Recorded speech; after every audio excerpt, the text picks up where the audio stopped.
আচ্ছা আচ্ছা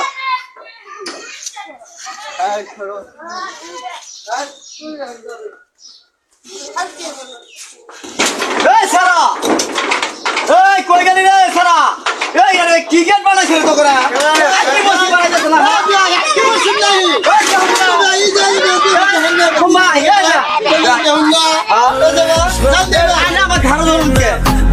আমার মানে চোদ আছে না ভালো আছো তোমার সবাই ভালো আছে না দাদা ধরো তোমার নাকি মজা নেই দাদা নাও নাও ওটা নাও দাদা নাও জান ভাই বিয়ানের আঙ্গ ঘর আসুন না না ভালো না আর আমার ঘর আমার বাগলা ভাবে দেওয়া দিয়ে অবস্থা আরে ভাই কোনো বাইরে বসছিল না যদি না সব করে দেয় তাহলে আসবে আনের মতো ব্যস্ত করলে বেড়াই দেয় নাই বুঝছুন অসম্ভব কারবার কোনদিন দেখছিলাম এরে ভাই বাজিতে বসছো কেন বসছো ধাক্কা দিলাম না সবাই